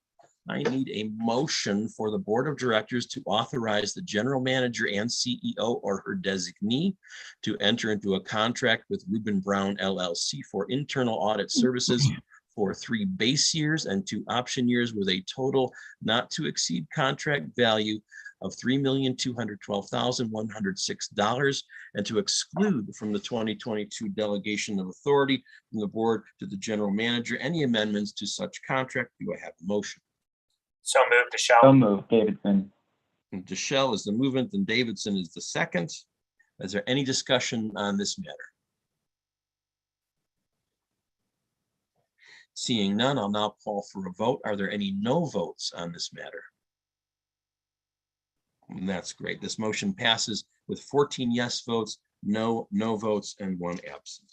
Next, I'm going to need a motion for the board of directors to adopt the recommendation of the Sub-Regional Service Council Working Group as detailed herein, and to direct staff to form sub-regional service councils consistent with the 2021 agency response to the RTD Accountability Committee final report. Do I have a motion? So moved, Director Williams. Williams again, and a second by Whitmore. Is there any discussion on this matter? Director Deschel, go right ahead. Yeah, just for clarity, are we doing the travel shed? Which of the 3 options are we doing, or are we passing a motion to have someone else choose which of the 3 options we're choosing? GM CEO Johnson. So thank you very much, Director Deschel. I do see Mr. Van Meter. Would you want to take this, Mr. Van Meter, instead of me? Please feel free. You guys have been working on it. Sure. Thank you, GM CEO Johnson. This is Bill Van Meter, AGM Planning. And the simple and direct answer is the travel shed is the recommended approach, the travel shed geographies. Thanks for that response. Director Deschel, does that take care of your questions? Yep. Perfect, thanks. Any further discussion on this matter? Second Vice Chair Catlin, go right ahead. Thank you, Mr. Chair. I just wanted to state for the record that travel patterns have shifted incredibly in the last couple of decades, particularly, and I would hope that we have some flexibility after establishing these initial sheds that we can adjust as necessary as travel patterns and commuting patterns adjust. Thank you. Thanks for those comments. It'll be interesting to see how it all shakes out. Any other further discussion? We'll take the vote now. Are there any no votes on this matter? Seeing none, this passes with 14 yes votes, no votes, and 1 absent. Next, we're going to have the Allied Universal Security Services contract option. I will need a motion for the board of directors to authorize the general manager and CEO, GM/CEO, or her designee to execute the first option year of the existing security services contract with Allied Universal for a total contract cost not to exceed $20,296,083. Do I have a motion? Move approval, Shelley Cook. I've got Tisdale as the movement and Cook as the second. And GM CEO Johnson, do we have a brief presentation on this? Yes, sir, we do. I will yield the floor to Interim Chief Martingano to present that quick, or not quick, I should say succinct report, sorry. Thanks very much. And Chief, please go right ahead. Thanks, CEO. Thanks, CEO on GM Deborah Johnson. So on July 11, 2019, following a comprehensive procurement process, Allied Universal was awarded a 3-year contract with 3 one-year options to provide system-wide security services. The initial contract term expires on June 30th, 2022, and the recommended action is for the first option year to begin on July 1st, 2022, which would then end of June 30th, 2023. The total contract savings with some of the changes that we made to the first option year would be a budget cost savings of $3.7 million. The contract would be for 11,154 hours, which actually would be for 11,882 hours till November 1st, because we will be assisting, Ally will be assisting us as we do the transition on the end line to RTD conductors. After November 1st, the contract hours will drop to 11,154 weekly. 4,311 of those will be a unarmed position within the contract. And thank you. Any questions? Great. Director Deschel, did you have anything? Yeah, I saw Director Broom was up first if he wants to. I'm sorry. Yeah, Director Broom, go right ahead. Thank you, Chair. I was just going to ask, are they fully staffed, or do they have a large group of vacancies that they're bringing forward to this new contract? Chair, if I could answer it. Yes, please do, Chief. So as of this past Friday, they have an authorized strength of 293 personnel. They are actually at 246 as of this past Friday's updated hiring list. They go Friday to Friday as their contract. So I'm sorry, their pay period. So every Friday they update us in regards to how many personnel are on their weekly payroll list. So they are at 246, which gives it a vacancy of approximately 16% currently. This was a couple of months ago. We were at almost 30% regularly every week. So they have done some great strides in regards to hiring. They have been able to bring a lot of individuals from different accounts over to RTD to try to bring that vacancy rate down. The unarmed positions, it would be a total of 105 if the contract would go into full effect July 1st. Out of that 105, they are currently hiring for that with an anticipation of the contract moving forward. They are at a 12% vacancy rate for the unarmed positions. So they have currently 93 of the 105 currently ready to go ahead and be deployed within the contract itself. Thank you very much.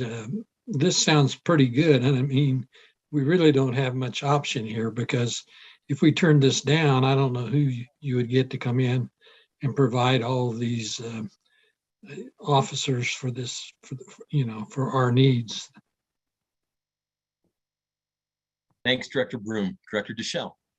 Yeah, I just wanted to offer a few comments, and I want to start out, Chief and GM Johnson, I know you guys have done a complete overhaul and continue to do incredible work.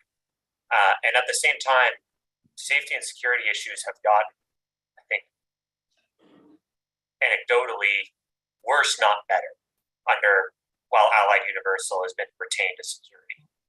And from my perspective, and granted, I understand that the unhoused, increased fentanyl use, all these various issues are not just Allied Universal Securities. But ultimately, I think, when a contract is up and we've seen safety and security be a top issue, not just for customers, but for community members and for operators, that while we're renewing it with some modified scope or a few changes, I just feel like it would be more prudent to take the time to take a step back and have gone out, bid this out, and seeing what came back, given that our safety and security needs have changed since 2019. We live in a new world. And so, I stand opposed to renewing the contract. And while I know we're sort of making the best with what can do, and I also understand the reality that we need safety and security officers to show up to work on July 1st if we all vote no. But I just want to raise this as a point in the matter of, safety and security has gotten more and more challenging, not just here, but across the country. It's a totally different world than it was in 2019 when the scope of work was drawn up. And it just seems like it would have been more prudent to bid that back out under a scope of work that more accurately reflects our safety and security needs today versus those of 2019. Thanks for those comments, Director Deschamps. Director Cook. Yeah, quick question. Chief, I like the approach. I like what's underway. It looks like we're making progress. So first of all, thank you for that. And I wonder if as things loosen up, it seems to me, I don't know if your statistics bear it out, but it seems to me it's beneficial to have a second crew member on board a vehicle when things crop up. To the extent you begin to redeploy your resources, do you contemplate putting some onboard light rail and or bus routes where we've had a high incidence of assaults or something like that? Is that something that we could look forward to as workforce issues begin to ease up? Chief, can you address that? Yes, Chair. So yes, by putting the second crew member as an unarmed security officer. So again, they are going to be a security officer. They will have the same job descriptions as currently the armed. They will be checking fare. They will have the ability to write citations based off of non-compliance of fare. So we will not be losing any aspects of the job description there. The only difference that you will have between somebody that's currently on the train right now or after July 1st would be obviously the armed weapon on there. What we are going to do, and we have already started doing in anticipation of hopefully this moving forward, currently our second crew member reserve positions are the armed officers that are standing on the platforms. They wait there pretty much in anticipation of hopping on a train if something was to happen for that current second crew member. Maybe they had to go to the bathroom, sickness, something of that nature. Since we will have the unarmed faction and we should have that staffed fully, that armed security officer that usually stands static at the platform, the anticipation is they are going to actually ride trains every now and then and go to the different stops like 38th and Blake. And I'm just using the A line as an example, stop at 38th and Blake, maybe go up to Central Park. We will put them in a zone and they will then start looking at issues that we were experiencing maybe on platforms, the park and rides, maybe on the elevator systems. We were not able to do that currently with the model we had because the second crew member was not able to get off the train at all because that train had to continue to run. So this model, what we are hoping to see would be actually more security and more visibility and more presence at certain platforms that may not have received as much security visibility prior to July 1st. Mr. Chair? Yes, go ahead, Director Cook. So, but not, are you able to contemplate moving toward light rail at all on some routes or at times of day when you have problems cropping up? Yes, and also maybe some bus routes. Yeah, I apologize, Director. I didn't answer that part of your question. So by also relieving some of the armed personnel that is currently assigned to the commuter rail, what our hope is, especially as these numbers continue to decrease dramatically in regards to vacancy, we are going to restaff our fare enforcement team that was very successful during rush hours in businesses to check individuals, for fare and be visible on the trains, as well as our bus team. We did have a security contingent that would ride with our bus supervisors, go out and work certain bus locations and bus stops that had some issues. So we are going to be able to fully staff that. They will then also be working with our impact teams that our officers are currently on to grow those impact teams to include security officers so that we could cover more areas and like you said, Director, to be present for issues that our operators are experiencing. Super. Thank you very much. Thanks, Director Cook. Director Tisdale. Thank you very much, Mr. Chairman. For obvious reasons, I'm very much in support of this resolution and renewing this contract under the option year. to commence on Friday. And I just wanted to drop a footnote that during other matters, I would like to ask the chief a question relative to City and County of Denver and enforcement activities, because we've had issues raised in the past relative to the ability of our security force to be able to write citations in Denver as opposed to in other jurisdictions. That's a footnote. I'm not looking for an answer now, but I wanted you to know I'm going to come back to that during other matters. Thank you, Mr. Chairman. Thank you, Director Tisdale. And I know for a fact he has an answer because I asked him that same question. Any other discussion on this matter? Seeing none, Ms. McManus, I will ask you to take a roll call vote on this.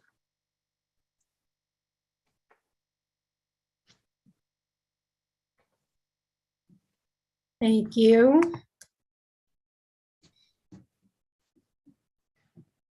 Director Bouquet, Yes. Director Broom, Yes. Director Catlin, Yes. Director Davidson, Yes. Director Deschel, No. Director Geisinger, Yes. Director Lewis, absent. Director Rivera Malpietti, Yes. Director Rosenthal, Yes. Director Sloan, Yes. Director Tisdale, Yes. Director Whitmore, Yes. Director Williams, Yes. Chair Busick. Yes, I'm a yes too. Director Cook. Thank you. So we Great. have, We've got Go ahead. 13 yes votes and 1 no vote and 1 absent. So that matter passes and moves forward. Let's see what we're at now. Next is the fourth recommended action is the RTD Citizens Advisory Committee appointments. And I will need a motion for the Board of Directors to reappoint 2 RTD Citizen Advisory Committee CAC members to additional 3-year terms, appoint 4 new members to 3-year terms, and appoint 1 new member to a 2-year term. Do I have a motion? So moved. Okay. I have Bouquet and Geisinger. So Bouquet, you're the movement, and Geisinger, you are the second. Is there any discussion on this motion? Seeing none, are there any no votes? Seeing none, this passes with 14 yes votes, 0 no votes, and 1 absent. Last is the approval of a proclamation for CRL Associates, and I would like a motion for the Board of Directors to approve the proclamation for CRL Associates, Inc. for their contributions made to the Regional Transportation District. Do I have a motion? Tisdale, so moved. I Second. heard Director Rivera Malpietti and Tisdale as the second. Before I go on to discussion, I would like to read the proclamation into the record. Whereas CRL Associates served the agency from May 2005 to June 2022, and whereas CRL Associates has supported RTD as the agency worked to deliver the voter-approved Fast Tracks Transit Expansion Program while enhancing the public transportation system and providing a framework for urban development throughout the system. And whereas CRL Associates has a history of providing creative ideas for outreach and engagement, as well as planning and support for activities to inform and engage the public and key stakeholders. CRL Associates helped develop and implement the agency's first series of telephone town hall meetings and managed and supported the agency's Citizens Advisory Committee. And whereas CRL Associates has served as the local government liaison for the district since 2012, combining their practical experience with substantive knowledge in transportation policy and politics, they developed and implemented an effective local government work plan to support the key objectives of the entire agency, including strategic public outreach for the Denver Union Station project. And whereas CRL Associates helped RTD bridge communication gaps facilitated community consensus and continued support for the agency through very difficult times. Now, therefore, be it resolved by the RTD Board of Directors that we, the Board of Directors, hereby extend our deepest gratitude to CRL Associates for their many contributions to the agency and this board over their 17 years of service, and recognize their steadfast dedication to RTD and its constituents. And discussion, I see Director Tisdale. Recognize you first, sir. Thank you very much, Mr. Chairman. First, I would just note for the sake of the record that on page 226 on the report, it lists 2 representatives that actually should list 3. It's a director-initiated item, and I note that Chair Busick is one of the representatives, so his name should be added to that record. Secondly, if I could vote yes 17 times, 1 for each year that they have provided services to us, I would do that, but I'm happy to vote yes at least once. Thank you, Mr. Chairman. Thanks, and we'll correct the record in that documentation. Director Williams. Thank you, Chair Busick. I just want to say that CRL and Roger Sherman in particular will be missed. And that I also am appreciative of the resolution. Thanks. Thanks for that. Director Rivera Malpiedi. Thank you, Mr. Chair. I too would like to take this opportunity to thank Roger Sherman for his leadership and support. I go way back. The very first Citizens Advisory Committee I was on, that's when I met Roger Sherman. And he has been a force to reckon with CRL. But during the pandemic, when we were scrambling, and I do mean scrambling, trying to figure out how we were going to conduct our business as a board of directors in light of this horrible virus, it was Roger who came up with the idea for us to go ahead and utilize the town hall meeting system. And that was incredible for us, that we could continue our work as an agency to move forward. So I want to just say thank you to CRL for your support, your innovation, and your flexibility in terms of serving this region. And I personally want to just thank Roger Sherman for being such a great partner. Thank you. Thank you, Director Rivera Malpiedi. Second Vice Chair Catlin. Thank you, Mr. Chair. I'd like to echo those sentiments. I've had the privilege of working with CRL in a number of different roles and capacities over the years. And although they've been formally under contract with RTD since 2005, they certainly paved the way through some of their pro bono efforts early on for enabling the fast tracks to pass through their campaign efforts. I would like to thank them for their years of service to RTD and to the community as a whole. So thank you. Thanks for that. Director Rosenthal. Thank you, Mr. Chair, and to echo the other directors as well. It's been an honor and a pleasure to work with not just Roger Sherman, but everybody else at CRL. They, as also echoing other directors, they've done not just what's on the job description for us, but so much more for RTD and for our community. So thank you, good job to them, and thank you so much for all your service to us. Appreciate it. Thanks, Director Rosenthal. Treasurer Whitmore. Thank you, Mr. Chair.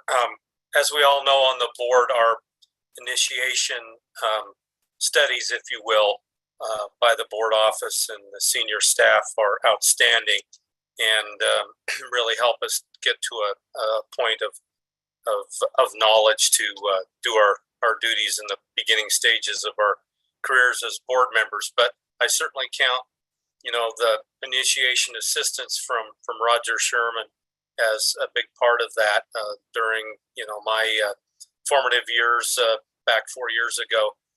So I always appreciated, his background as a former board member and his connectedness throughout the Metroplex. And he's just one hell of a good guy too. And we will certainly miss him and his compatriots and appreciate their service over several decades to to RTD. Job well done.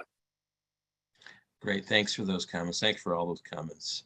At this point in time, I will take the vote. Are there any no votes on this matter?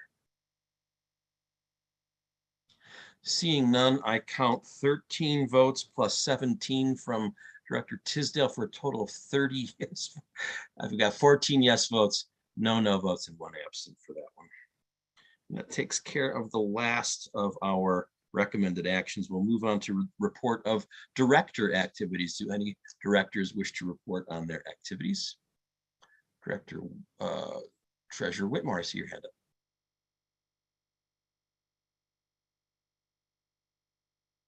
You're on mute, sir. Thank you very much. I already said that, but I guess I'll say it again because it's appropriate.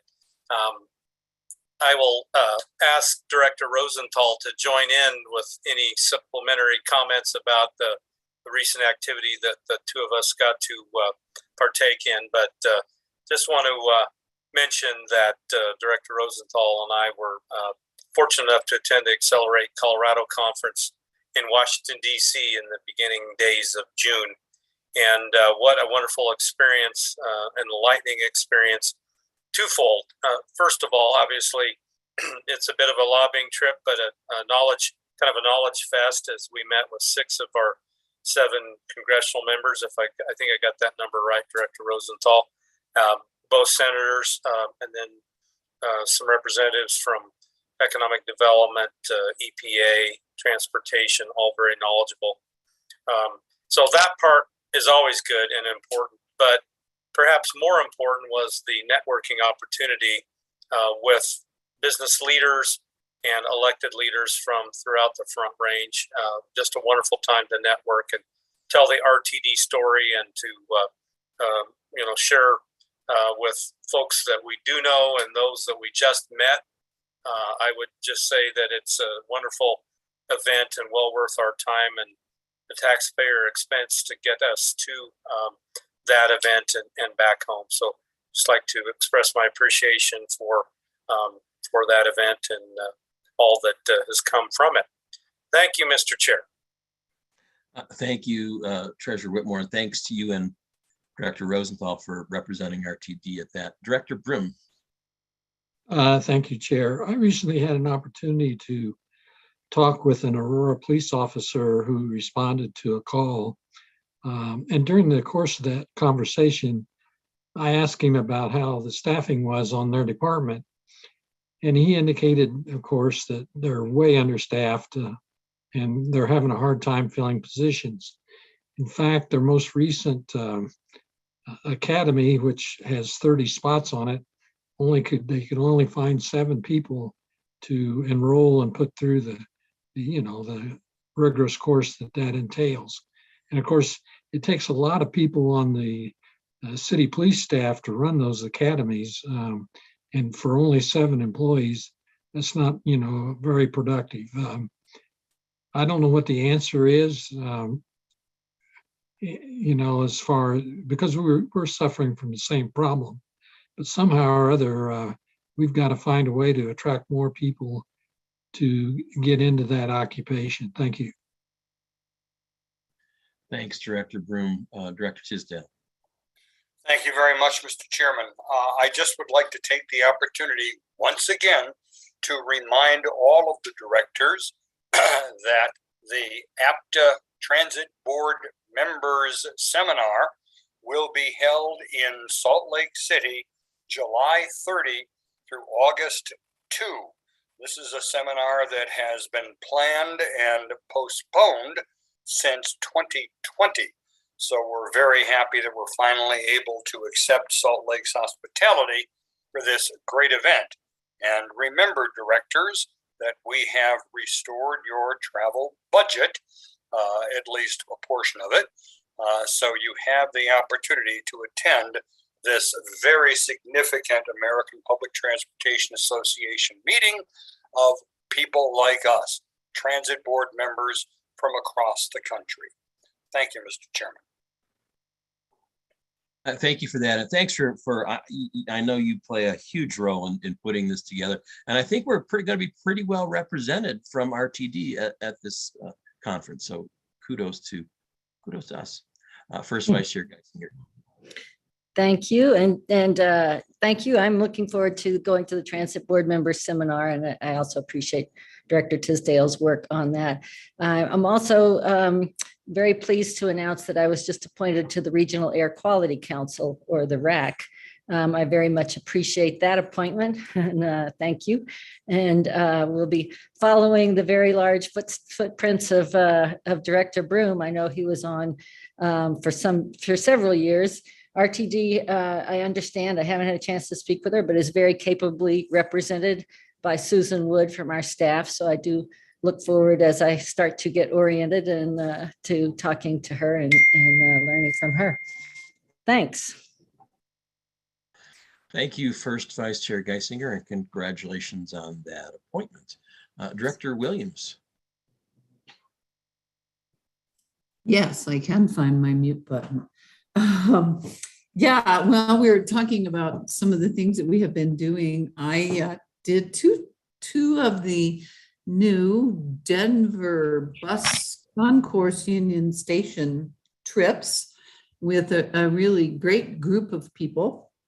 There were city council people and TMA managers and all kinds of local muckety mucks that were interested in what is going on in the bus concourse. And I'd like to suggest to the rest of the directors that not only do they get out to their local people about the zero fare for better air, but that they have the opportunity to take their constituents and their peers on a really nice trip through the bus concourse to see what's going on and what's been done. Director Rivera Malpiedi went with me the second time, and we had some Mustang people there, and she immediately asked them how they were doing with drivers. So that's kind of relevant to the conversation we had earlier. Their primary answer was that most of their service does not require a CDL. They're running little vans around a lot of the stuff that they're doing. And so that's their biggest problem. They also noted that their bus drivers are driving long distances in a different kind of vehicle and don't have people getting on and off in the city like we do. And so they felt like they were pretty different. I also serve on the Sustainability Advisory Council for the City and County of Denver. And so we are looking at a variety of ways to make the air better, that everybody's very, very excited about the zero fare for better air. Boy, if I say it enough, I'll get it. And I serve on Denver Streets Partners Advisory Council, and I'm on the Electric Vehicle Council, and a variety of stuff that have to do with climate activity. So I thank you all for helping to move our agency forward, and particularly to Chair Busick for putting that into a separate committee. And that's it for me for now, maybe. Thanks, Director Williams. Director Rosenthal. Thank you, Mr. Chair. And just to echo real quick, Director Whitmore, it was an honor and a pleasure to join him at the Accelerate Conference in Washington. And just only to add one more thing, and any opportunity that we have as directors to interact, particularly with our members of Congress, and to ask for, always additional funding, to say, look, we do really put it to good use. And so, please do always keep us in mind. And so as we plan for the future for this agency, always keeping them in mind that, they do work for us, they work for our whole state. And we need to continue to keep them in mind, to ask them for funding. And but they are definitely they were great to talk with. So thank you very much. Thanks, and thanks again for your participation. I've received a text message from Director Deschel indicating their entire office has lost power, and he is now participating in our meeting as a participant, but indicated he didn't have anything to add at this point, but he is there and listening. And thank you, Director Deschel, for making the effort to come back on. I'm going to move on to other matters, and I know Director Tisdale, I will recognize you first under other matters.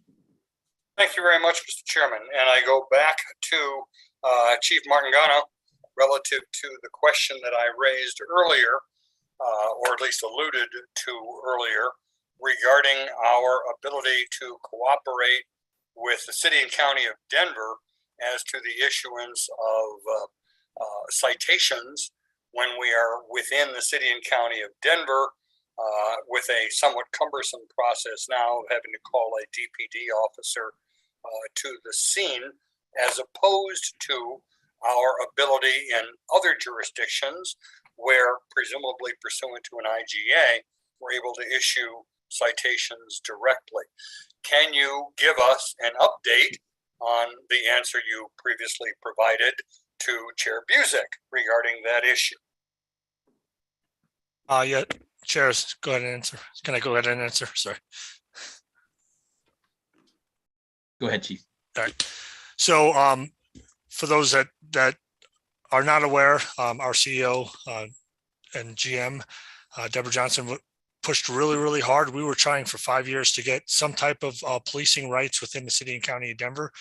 With her help and her push with the mayor's office, we are able to write at Denver Union Station. So there is, our transit police officers, we are recognized under the Colorado state statute as being police officers, and we are able to write only at the current location of Denver Union Station and the surrounding area, give or take a block on both sides of our whole entire complex there.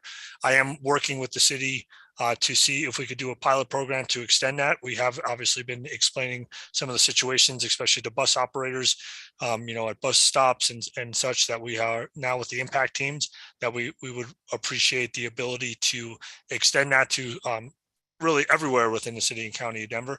They are looking at that, and we are hoping to have a meeting here set up with some of the people that are allowed to give those rights within the city and county of Denver for a pilot program to extend it. They were looking to make sure our citations were done correctly, that we were, charging people with the right charges, and that we weren't making any errors. At the end of the day, writing a citation, whether they are arrested and placed in jail or just ordered to appear, is a right that could be taken away if we do it incorrectly. So we are looking for that. We're hoping for an answer here very, very quickly. And just to comment on Director Broom, I actually met with Chief Payson today.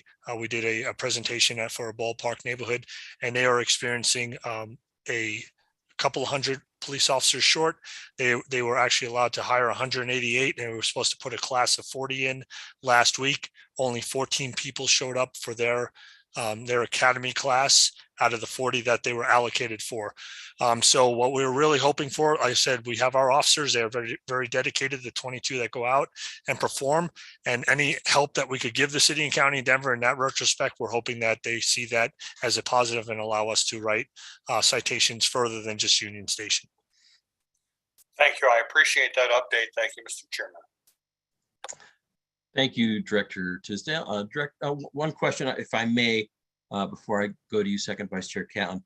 Director Deschel wants to know, are we able to specify in our citations that people are released on PR bonds? So within the citations, when we write it, they get an appearance to court. So we will give them a court date.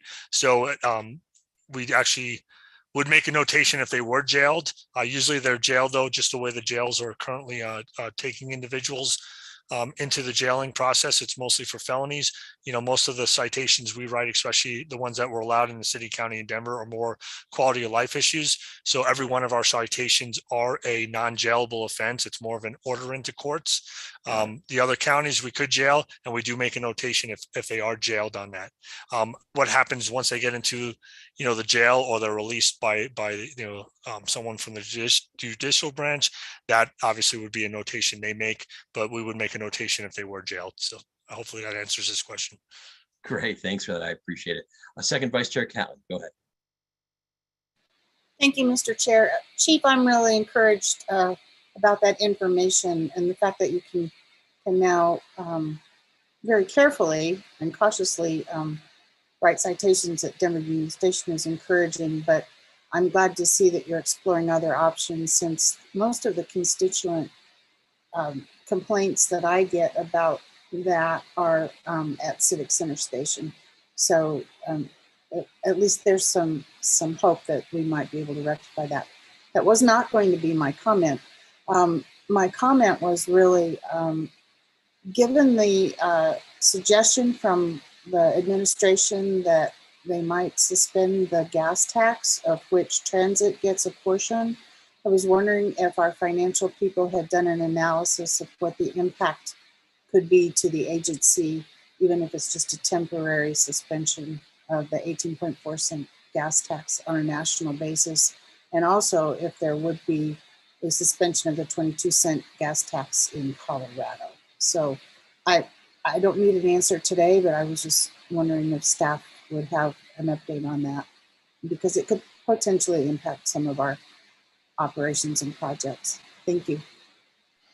Thanks. Yeah. So great question. And staff, if you could get back to everybody, I suppose, on that, that'd be interesting information to have.